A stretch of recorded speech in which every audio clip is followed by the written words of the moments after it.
Okay, well, my first question for you, besides how you are, is what do I call you? Do I call you Jeremy, Jeremiah, Jay? Jer's great. Jer's great for me. It's easier for you too, I feel like. Well, whatever it is, how are you doing today, aside from doing press where you answer the same questions over and over and over again? I'm doing good. I feel like I'm a seasoned interviewee where I feel like I know how to answer the same question with a different answer that interests me, which hopefully then interests your adoring audience as well. So There you go. Well, are you dialing in from Italy today?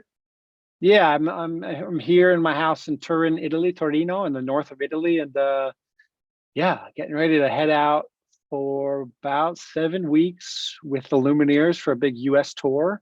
Yeah. Leaving tomorrow, so I'm excited for that. And yeah.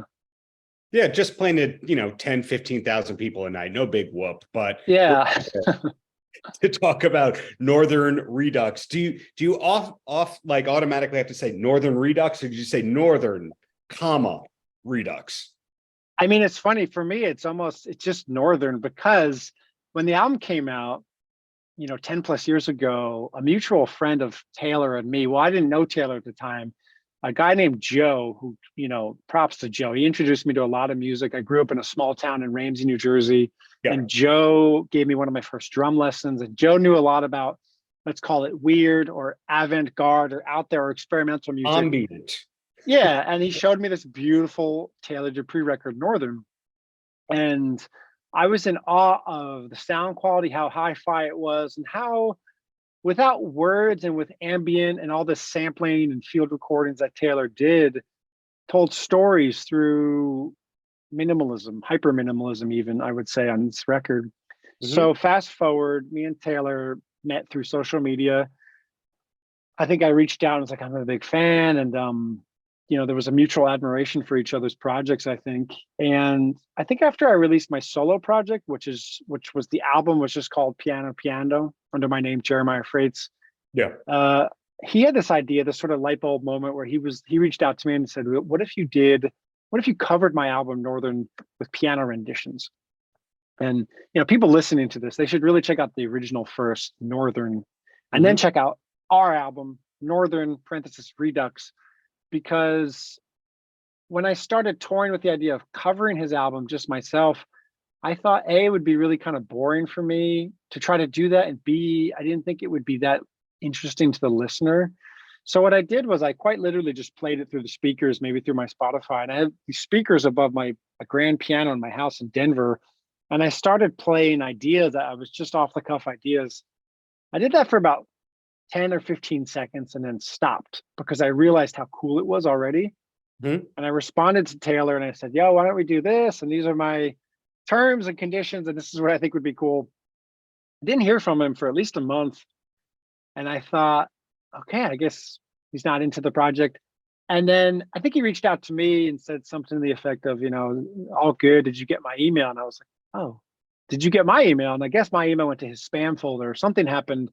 So the project almost didn't happen had he not reached out to me again. And then I copy and pasted and he was like, hell yeah, let's do it. And then recorded in Denver my piano ideas. And basically he sent me the whole song, all 6 of them. And I would have that in Pro Tools. He was in his studio in New York. I was in Denver, and I would just play. I would do a full pass of 2 or 3 ideas that I thought. And each song's, between 5 and 9 minutes long. So I would do these full passes. And I remember one of the first couple of takes, he said, wow, he was completely silent. And I was like, holy cow, he either hates this or loves it. And then he said, I just got goosebumps. And for me, I was like, okay, we're on the right track. And that's how we made the album. I would listen to the song.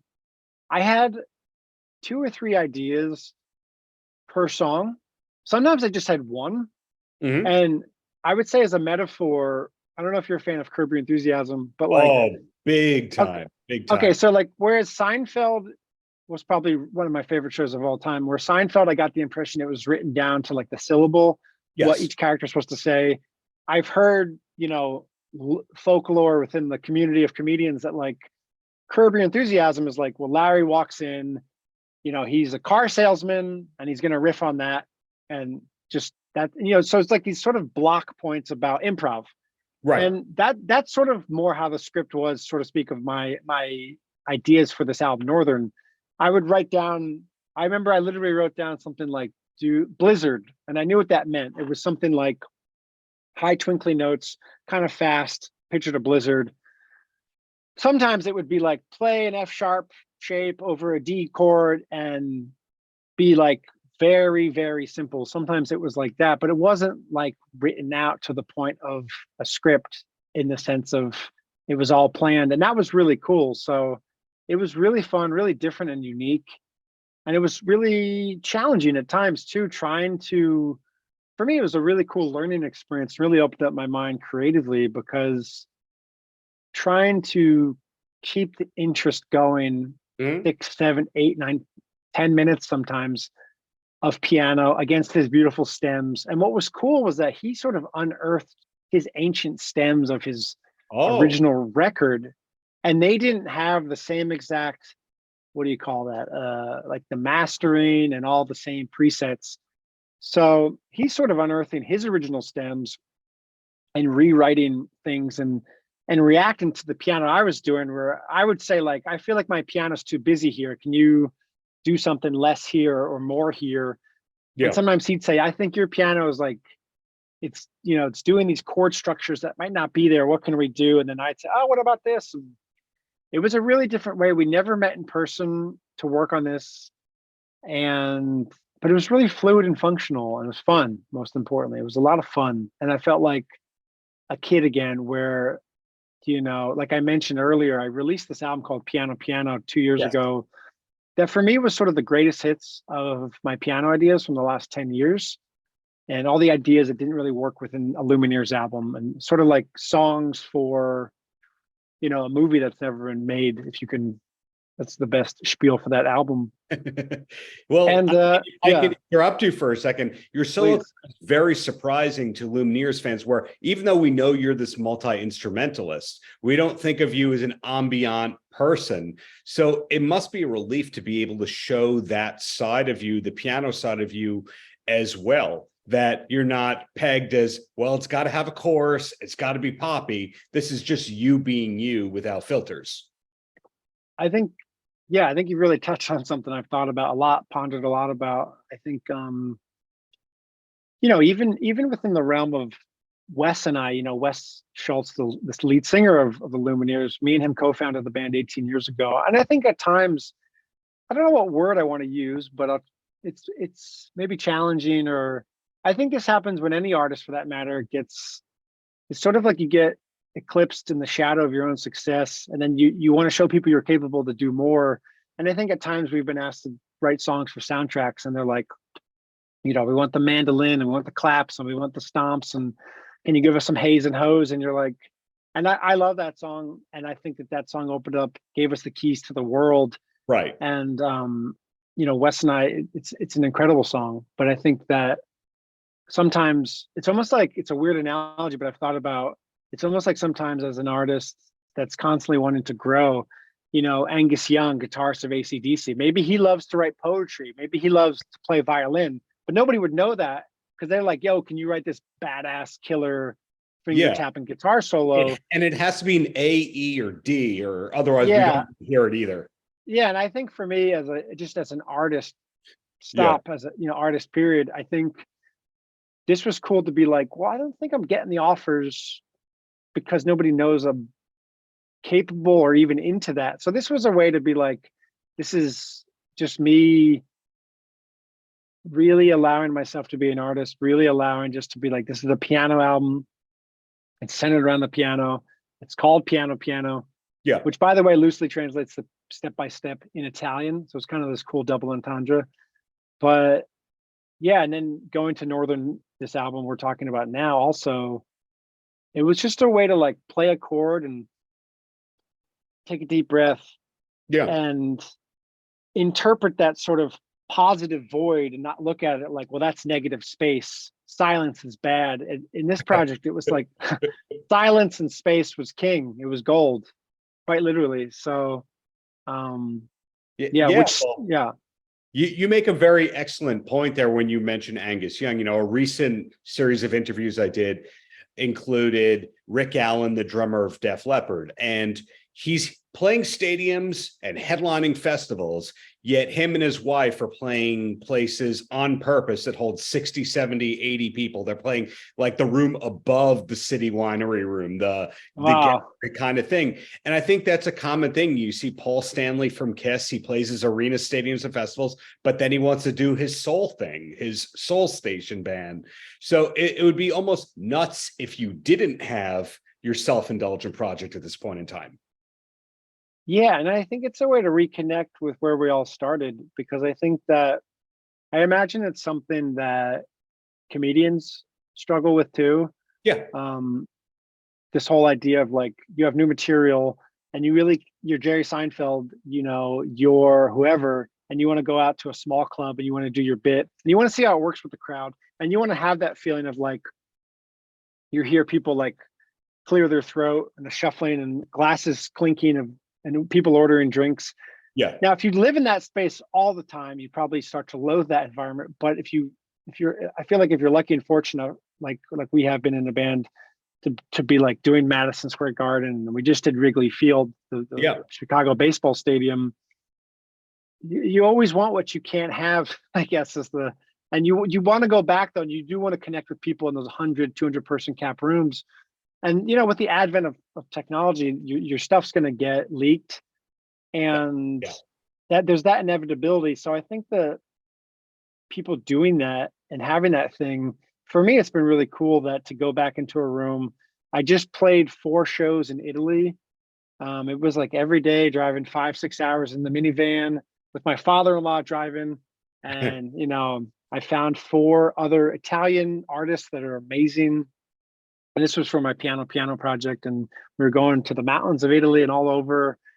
There was something really cool about, I don't know, setting up the drums again and meeting the sound guy and shaking his hand and settling at the end of the night and seeing these really small places, but still being so addicted and obsessed to the music. And the shows are always great. And, I'm quite spoiled as an artist because I get to do that. And now tomorrow I leave for a very big run of amazing amphitheaters and outdoor venues in America. And like you said, it's really it's crazy to say this, but it's no embellishment that it will literally be 10 to 15, sometimes more 1,000 people per night. And Jones Beach here will be 15,000. So hyperbole. I truly feel, it's like a pinch me moment times 10, times a million. And I think this piano project, though, serves a lot of purposes. In addition to this Northern project, it's sort of like, for me, I've noticed as an artist, if I'm always trying to write Lumineers songs, I can sometimes start to lose the plot, and you're forcing, the thing that you should never force. You need to let it unfurl and blossom. And I think that, you'll be doing these other things, and then you'll stumble upon something where you're like, holy shit, that's so cool. I can't wait to show that to Wes. I didn't even, I wasn't even trying to write something Lumineers-esque, and now this happened. And vice versa, sometimes I'm like, I need to write something for the Lumineers, and then something else happens. But it's staying active. It's keeping the gears grinding. I noticed that after I finished piano, going into the writing of album 4, Bright Side, the album released last year with the Lumineers, I just felt really awake and really like there wasn't this period of like, oh, I'm taking off again, and now I need to like get my bearings, or it's like the bends, going from deep underwater and going to the surface. It was just like continually working on music, but completely different styles. So there was no burnout, which was beautiful. I think that if you are, I don't know. I really sometimes wonder about bands like Rage Against the Machine or Metallica. If you always need to write something that's really hard and heavy and, have that edge, that must be really hard. In fact, impossible, I would say. To correct you right there, Morello has his singer-songwriter Night Watchman thing, and then he plays with the E Street Band. And I think that's probably Morello plays with the E Street Band. There were a number of tours where he was doing rhythm guitar, second or maybe even third guitar, because Nils Lofgren and Van Zant were there. But Yeah, that's kind of what he did to. There's something to that. I mean, I think it's even, I don't know. It's the big A-list Hollywood actor doing the Broadway run for 6 months and just getting back into that. Like I'd call it like an acoustic, quite literally your voice is being projected. And there was really nothing like playing these Italian shows and playing an acoustic piano and hearing that and hearing right all the ambient noises of that. And it feels like having my cake and eat it too. So I'm very spoiled and very, very grateful at the same time, obviously. So, well, 2 quick questions and then I'm going to let you go. And no problem. Day ahead of you. And the first one is, I was at a very awkward but awesome Lumineers gig where you and band played at I think it was then called the PlayStation Theater at a Music Cares benefit honoring Adam from U2. So we got to see your band in a very intimate setting and U2 in an intimate setting. I'm curious, after doing something like that, what is left, if anything, on the bucket list? Is there one artist you haven't yet collaborated with that you're still hoping to one day get a collaboration with? My dream would be to somehow collaborate with Johnny Greenwood of Radiohead. I'm a big fan of all of his projects, all the stuff he's done in Radiohead. That's tip of the iceberg, though. Just he's so prolific and profound with all the stuff he scored for movies. Yeah. I believe he just did a project that was maybe comprised. It might have even been with band members from Israel. Yeah. It was a project. I don't know. It just looked he's done so much stuff. He's so multicultural and truly a Renaissance man. So I would say bucket list would be Johnny Greenwood. Really, at the end of the day, it'd be Beethoven, but he's long gone. And that's maybe AI, with the advent of all this AI crap that's been going on. Maybe they can resurrect Beethoven, and it could be a simulator that he, emulates his piano parts. But yeah, but you never know. I mean, sometimes you really love someone else's art, and then the potential that you get in the room with them and that it's just going to be great. It's 50-50, I'd say. So who knows how it would go, but that would be my bucket list collab. And then the last question before I let you go. Now, the Lumineers, kind of locationless band in that you're doing this from Italy. Now, there were the New York years. You're originally from Jersey. Then you moved to Denver, where I believe you still have footing and all that. How much do you identify as a Jersey person at this point in your life? I'd say a lot. I mean, I'm not even kidding. I just literally ordered a sweatshirt from Amazon that just says New Jersey on it. It's like a really plain, nondescript black sweatshirt that with white letters, the same type of shirt that you would see Harvard, the classic Harvard shirt. It just says New Jersey. And I sent it to my parents' house and I'm going to get it in 2 days. So I will say though, I regret this, but I will say that I lived in I'll say this. I lived in New Jersey for 24 years of my life, 37 now, but probably the first 20 years, I was like, not that stoked to be from New Jersey. In America, New Jersey has the stereotype of like, it smells, I'm originally whatever. From Long Island. I know Long Island and Jersey are the same thing. You hate it until you.